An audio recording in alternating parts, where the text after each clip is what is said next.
serta insya Allah semoga juga berdoa teman-teman yang di landing dimudahkan dalam usaha maksimal untuk maintain pembiayaannya, dan insya Allah jika hasilnya optimal insya Allah pada doa kita insya Allah. Amin. Mari saya sedikit mau isi apa gitu ya, teringat pada satu penasihat saya teman-teman juga sudah pernah baca, karena di era keterbukaan materi atau keterbukaan wawasan sekarang itu kan banyak ya materi-materi yang bisa kita dapatkan lewat online. Kemarin materi pada pagi hari tidak usah panjang-panjang saja terkait dengan kita mungkin mengingatkan ya untuk teman-teman juga kepada saya pribadi terkait dengan bahwasanya kita kadang-kala menafikan atau tadi tidak menggunakan buku pedoman hidup kita. Buku pedoman, kalau mungkin Honda motor servis itu kan ada buku pedomannya ya. Kalau kita sebenarnya ya, kalau kita tahu kan suami juga dulu di bengkel juga mas ya, pernah mobil kemudian apa yang kita beli itu pasti kita diberikan buku pedoman penggunaan terkait dengan barang tersebut. Sama dengan manusia sebenarnya, kita diadakan oleh Allah, dilahirkan oleh ibu kita, kedua orang tua kita itu tentunya Allah sudah membekali kita dengan buku pedoman. Buku pedoman kita apa? Teman-teman sudah tahu tentunya, yaitu Al-Quran dan Sunnah Rasulullah Muhammad SAW. Tentunya itu. Kadang-kadang kita tidak, ketika kemudian kita punya permasalahan, punya kemudian hal-hal yang perlu setiap kita ini dibimbing dengan Al-Quran itu, kita tidak kembali pada Al-Quran. Kadang-kadang memang mungkin Al-Quran kita baca, kita membaca Al-Quran tiap hari Rabu kita khatam Al-Quran, namun di dalamnya ketika kemudian ada hal yang sebenarnya itu adalah membekali bimbingan kita dari kita lahir sampai nanti kehidupan akhirat komplit, di situ ada di Al-Quran itu. Makanya Ustaz pakai ketika kemudian mengajari kita tahsin Al-Quran, beliau pasti tidak hanya tahsin Al-Qurannya, tapi ketika kemudian ada ayat-ayat yang beliau ambil di Al-Quran itu bacaan-bacaannya, pasti beliau akan juga memberikan artinya atau memberikan tafsirnya, sedikit banyak mengupas itu. Kadang ayat apa gitu, kemudian beliau menyampaikan bahwasanya bla bla bla, beliau menyampaikan itu. Alhamdulillah saya setuju sekali, sepakat sekali dengan apa yang disampaikan oleh Ustaz Fakih. Tidak hanya tahsin, tapi beliau kadang menyerempet beberapa firman atau ayat Al-Quran itu dengan tafsirnya atau mengartikannya atau memberikan pencerahan kita terkait dengan ayat Al-Quran tersebut. Ini yang membuat kita harus tadi terus untuk tadi tahu atau mengkaji Al-Quran tersebut. Kalau kemudian kita membaca oke, tapi ada juga yang kadang-kadang hanya menjadi menempati rak buku kosong kita aja, rak buku di rumah kita. Kadang-kadang ada Al-Quran, kemudian ada tafsir atau buku-buku, kadang menempati di situ tidak kita baca. Harus ya seperti naudzubillah, jadi jangan sampai ya kita punya Al-Quran tapi tidak kita baca, hanya menempati rak-rak di rumah kita.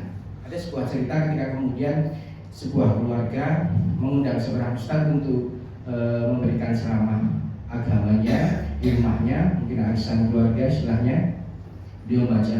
Kemudian ustaz itu pinjam salah satu mushaf Al-Quran di rumah tersebut, ya di sebuah rak dipinjamkan untuk mengkaji apa yang ada dalam Al-Quran itu. Setelah selesai, ustaz tersebut mengembalikan rak tersebut, namun di samping rak tersebut ada uang sebesar 5 juta yang kumpulan itu ya. Kemudian ustaz itu kemudian akhirnya kok tenggeletak sini, mungkin orang rumahnya kelalaian, lupa atau tidak tahu, akhirnya uang tersebut diselipkan oleh ustaz tersebut di dalam Al-Quran tersebut, di dalam mushafnya di tengah. Kemudian juga tulisi, ini ada uang 5 juta saya taruh di dalam Al-Quran ini, mohon untuk karena untuk mengamankannya istilahnya, tak taruh di dalam Al-Quran, untuk kembali Al-Quran tersebut ditaruh kembali di rak tersebut. Setelah pengajian itu, si empunya rumah, ibunya itu kelalen, pilingan ya, itu 5 juta ini dia mas itu cari dia tak ketemu. Kemudian dia keringat, kok tak ketemu, aku kilingan dinding jejer ini rak ini dicari sudah tak ketemu ternyata. Kemudian sing juga ini Al-Quran itu ustaz kai. Akhirnya muncul sebuah bahasanya ustaz tersebut ngambil uang yang 5 juta itu. Oh pantesan ini paling cepat kok lagi, silakannya disambung-sambungin dengan hal yang lain. Kemudian dia sebutkan bahwa si ustaz tersebut ngambil yang 5 juta tersebut, dan akhirnya muncul kepercayaan yang turun kepada ustaz tersebut. Akhirnya dia kajian-kajian yang diadakan ustaz itu baik mungkin di majelisnya, kemudian ataupun di beberapa tempat dia tidak datangi karena dia ustaz opo kajian ibu 5 juta seperti itu. Ada sudah tersebut. Setelah beberapa 2 bulan atau 3 bulan kemudian berlalu, dan pada kesempatan yang memang pada Allah bisa dipertemukan lagi dengan ustaz tersebut, ketemu si punya rumah tersebut, dan akhirnya harus bertegur sapa ya, akhirnya harus menyampaikan kepada ustaz itu dongengan.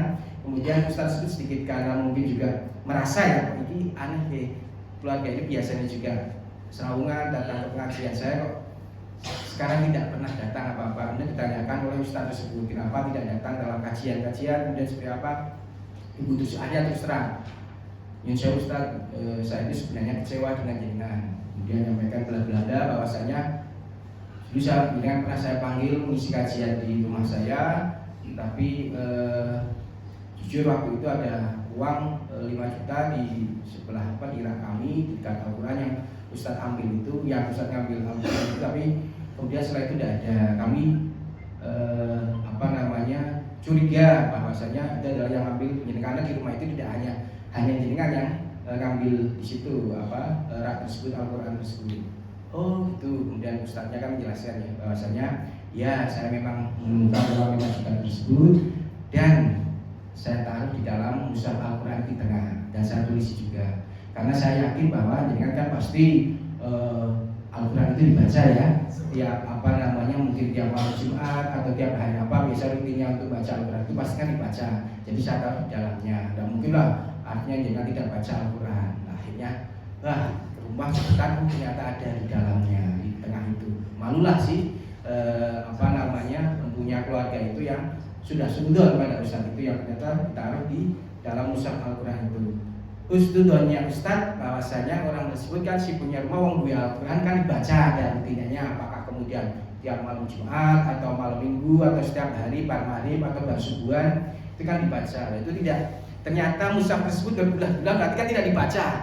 Karena tadi kalau kemudian sebenarnya dia baca Al-Quran yang ada itu, pasti dia menemukan di dalamnya ada uang yang 5 juta ini. Rumahnya bagi dia adalah bahwasanya dia akhirnya malu, kemudian introspeksi dan memohon maaf pada ustaz tersebut. Kesalahan adalah pada dirinya, dan dia memang tadi walaupun punya Al-Quran di rumah jarang dibaca, keterkaitan dengan deres pun jarang, punya Al-Quran bagus mahal itu, atau biasanya kan tafsirnya Ibnu Katsir apa banyak juga ya, jilid 1 sampai dengan 30 juz itu. Kalau Ibnu Katsir itu dibahas tuntas itu, ada mushafnya itu. Tapi juga kadang sama ya, saya juga punya, tapi kan baca pada terme kemudian ya wes kapan bocor mana kemudian pas lega gitu. Kadang memang seperti itu, kadang kita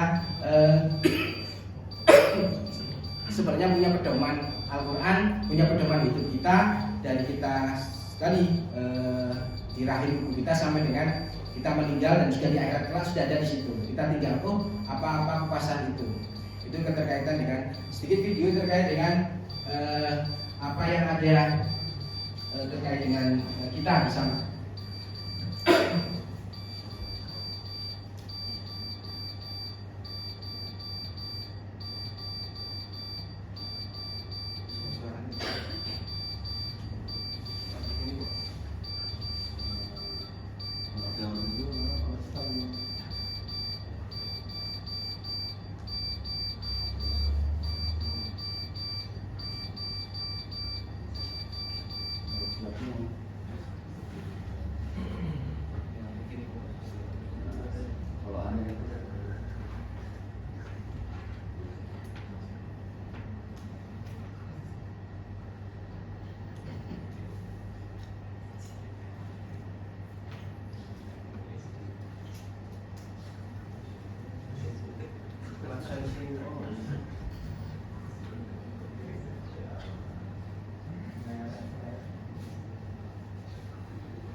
Hingga akhir agar tidak sesat. Sahabat beriman, sebelum dilahirkan ke dunia, melakukan perjanjian dengan Allah Subhanahu wa Ta'ala. Memang kita tidak mengingatnya, tapi hal itu benar-benar terjadi. Apa yang kita bicarakan dengan Allah sebelum dilahirkan?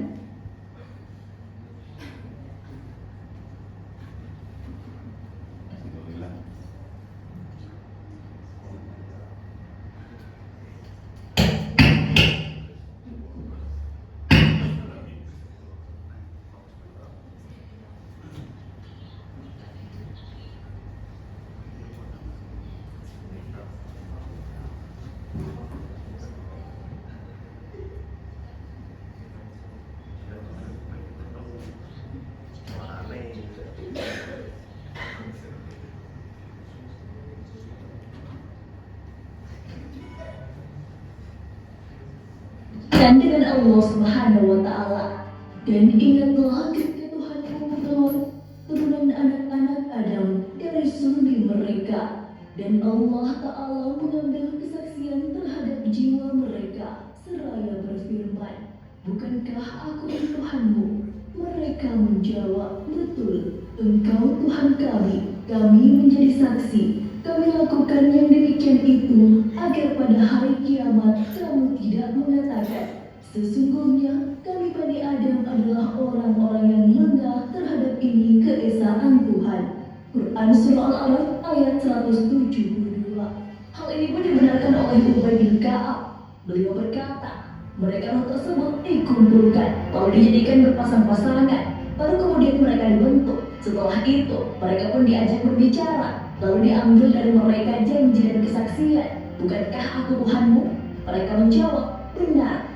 Sesungguhnya aku akan mempersaksikan langit 7 tingkat dan bumi 7 tingkat untuk menjadi saksi terhadap kalian, serta menjadikan nenek moyang kalian Adam sebagai saksi, agar kalian tidak mengatakan pada hari kiamat kelak, kami tidak pernah berjanji mengenai hal itu. Percakapan yang berisi pengakuan si janin ini senantiasa diingatkan para rasul. Hal ini sesuai firman-Nya, dan mengapa kamu tidak beriman kepada Allah, padahal Rasul menyerumu supaya kamu beriman kepada Tuhanmu. Dan sesungguhnya Dia Allah telah mengambil perjanjianmu jika kamu adalah orang yang beriman. Quran Surah Al-Hadid ayat 8. Perjanjian ini terjadi setelah kakek moyang manusia yang tak lain adalah Nabi Adam alaihissalam diciptakan. Hal ini telah dijelaskan dalam hadis.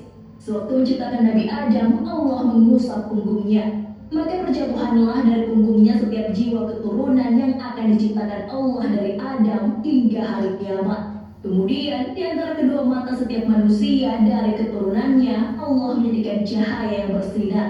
Selanjutnya mereka disodorkan kepadanya. Adapun bertanya, wahai Tuhan, siapakah mereka? Allah menjawab, mereka adalah keturunanmu. Hadis riwayat Tirmidzi. Sifat manusia yang pelupa menjadikan lupa juga pada janjinya. Bahkan tak hanya lupa perjanjian dengan Allah Subhanahu wa Ta'ala itu, sebagian manusia juga kufur. Karena sifat pelupa itulah Allah Subhanahu wa Ta'ala mengutus para rasul untuk mengingatkan umatnya, sehingga tak ada lagi alasan manusia untuk tidak beriman ketika ditanyai di hari kiamat. Padahal jelas-jelas dalam banyak dalil diabadikan mengenai perjanjian tersebut. Kemampuan janin berkomunikasi ini bukanlah sebuah karangan atau fakta tak berdasar. Mengenai hal ini telah dilakukan berbagai penelitian. Apakah memang benar janin bisa berkomunikasi? Berkomunikasi dengan janin memang bisa.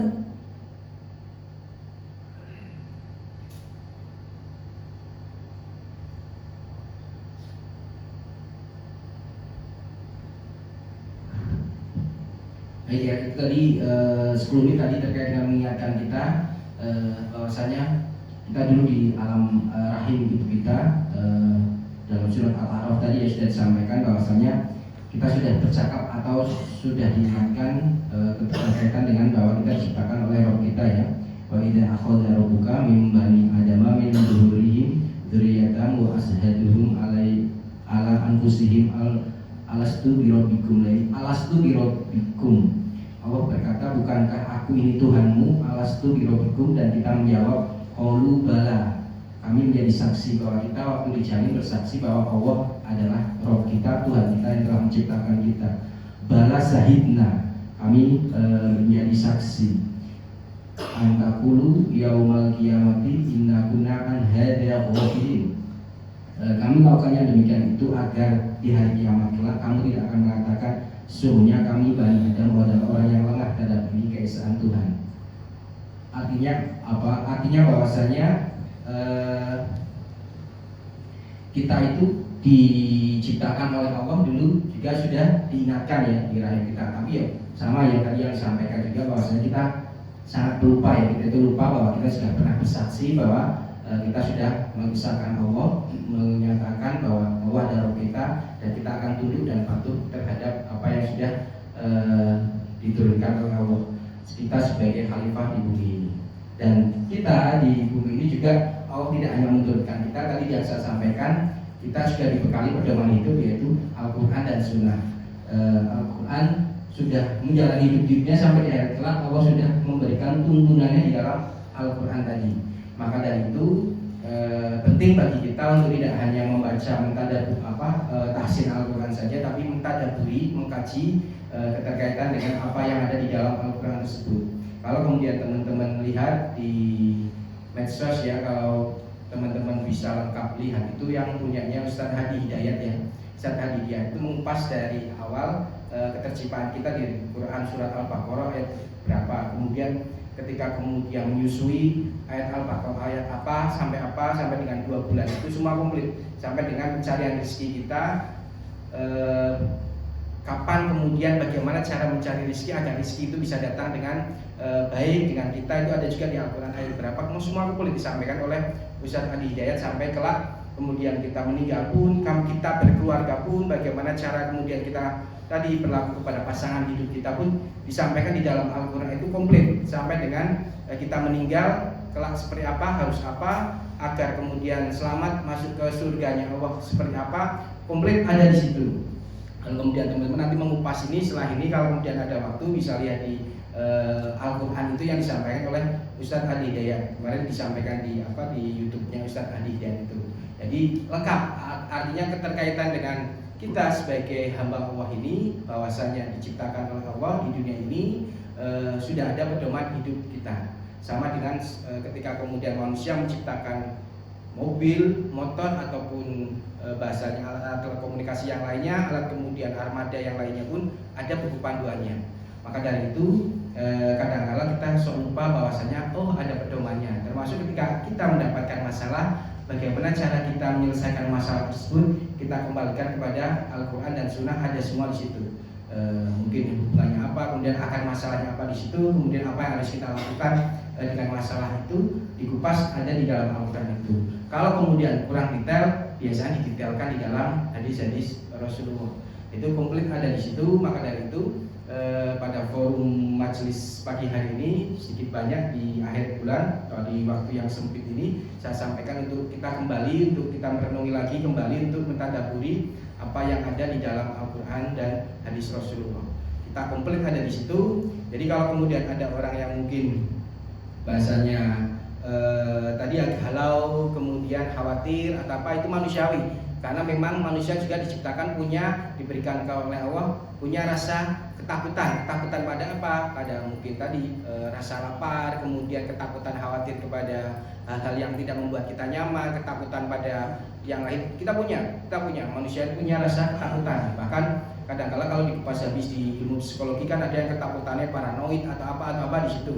Naik lift kadang paranoid, nggak berani, atau naik kereta api atau naik mungkin pesawat juga takut, atau pada waktu di sendirian takut gitu kan. Kita punya paranoid atau ketakutan. Cuma halnya ketika kemudian kita mengetahui bahwa tadi Allah bersama kita dan ketakutan itu memang menjadi bisa kita bahasanya bisa kita tanggulangi dengan Allah sudah menjadikan Al-Quran dan hadis itu sebagai pedoman, maka insya Allah kita bisa minimal menanggulangi ketika kemudian mungkin kita dilanda khawatir, rasa galau pada suatu permasalahan atau mungkin pada pasangan, apa yang harus kita lakukan.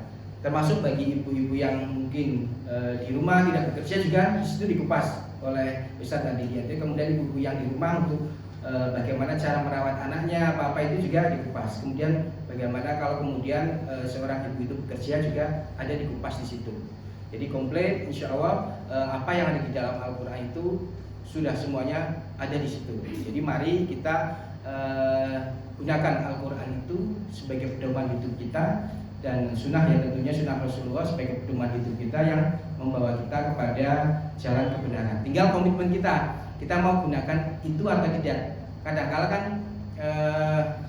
kita pingin nilai A atau mungkin sesuatu yang terbaik, kadang kita tidak berkomitmen terhadap itu, gitu loh. Kadang-kala mungkin di saya kemarin sempat dengar dari Bu Rini ya, mungkin di marketing atau apa, mungkin yang di pembiayaan ya, ada kadang marketing itu pingin nyairin pembiayaan tapi suka gawe proposal, kadang seperti itu yang di marketing pembiayaan biasanya ya. Oh ribut dong gawe proposal, padahal itu kan sesuatu yang harus memang dijalani di situ. Nah, itu yang kita mengingatkan yo, itu harus dijalankan. Kadang kita ingin berkomitmen pada apa, ingin kita capai apa, tapi tidak mengikuti mekanisme yang ada tadi. Ingin lulus dengan A atau lulus dengan dapat lulus kuliah atau apa, itu kan harus dijalani apa-apa yang harus diterapkan di situ. Tapi kadang-kala memang kita tidak berkomitmen, kadang kita kurang berkomitmen untuk melaksanakan itu, mekanisme yang harus ada itu. Termasuk tadi ketika kita kemudian ingin menjadi hamba Allah yang baik, yang bertakwa, yang insya Allah kelak juga kembali dalam keadaan yang husnul khotimah insya Allah, dan juga masuk dalam surganya, ya maka ada komitmen-komitmen kita yang disampaikan dulu kita waktu masih bayi tersebut ya. Balas sahidna, kami bersaksi bahwa Engkau adalah Rabbku yang telah menciptakanku. Allah menciptakan kita itu pasti tidak kemudian menyia-nyiakan, pasti Allah memberikan materi-materi yang materi-materi yang dibutuhkan oleh hambanya tersebut. Semuanya akan dilengkapi oleh Allah.